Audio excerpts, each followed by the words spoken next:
Nouma Salamé, on en vient à votre fondation Bogossian, c'est à Bruxelles en Belgique. Quelques mots peut-être d'abord sur la vocation de cette fondation, quelle est-elle?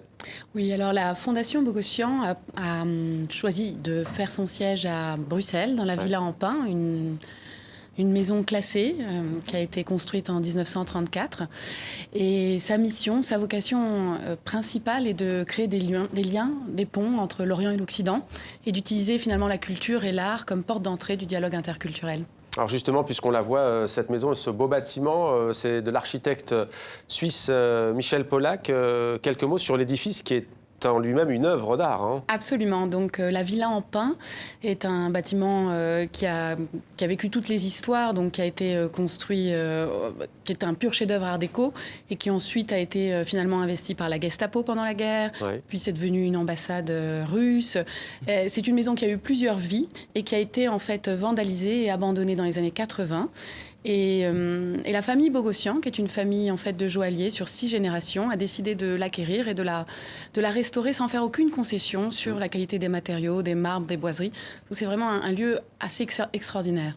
Et en ce moment, on peut donc voir cette exposition instantanée d'Orient. Il s'agit de photographies. On va les voir défiler à l'image dans MOE sur TV5 Monde.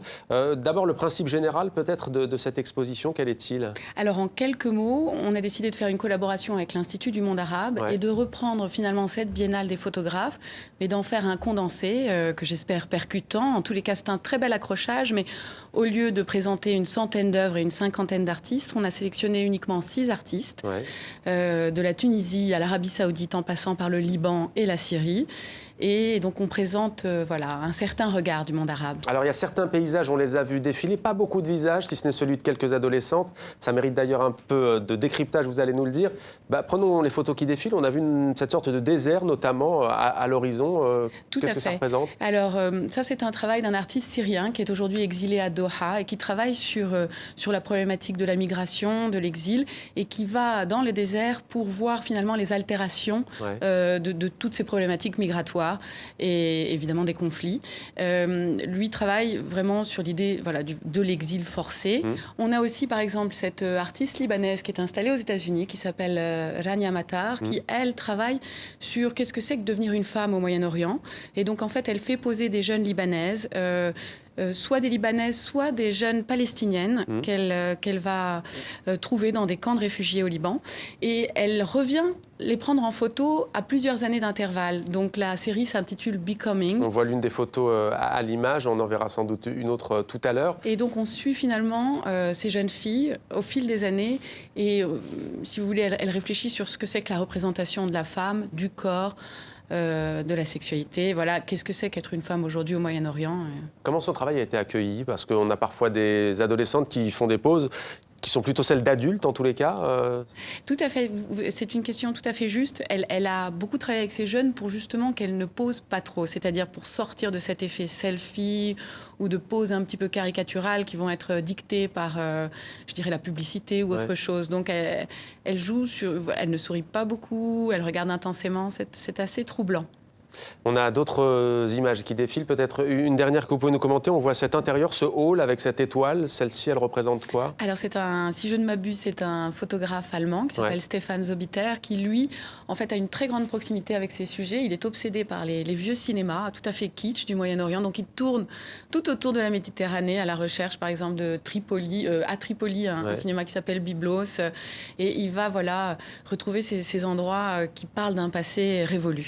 Qu'est-ce que vous allez faire dans les mois qui viennent? Est-ce que vous avez déjà un agenda après cette exposition qui est déjà bien installée? Oui, bien entendu. Donc, on va consacrer une grande exposition en mars prochain sur le thème de la mélancolie. Donc, la solitude, l'absence, la mélancolie qu'on voit évidemment sous toutes les lumières, celle du Nord et celle du Sud. Un thème universel. Exactement. Il faut savoir que on a ouvert la Villa en Pin en 2010. On a déjà 250 000 visiteurs qui sont venus.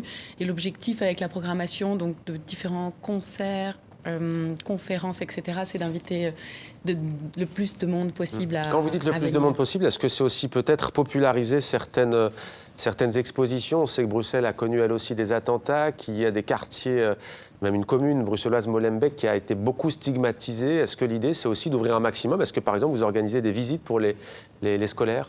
Absolument. Donc, on organise beaucoup de choses. D'abord, pour les écoles, j'ai monté un programme qui s'appelle l'ambassade culturelle pour les enfants et qui permet de recevoir gratuitement dans les 3 années qui viennent 15 000 enfants en néerlandais et en français pour des visites gratuites et des ateliers, évidemment.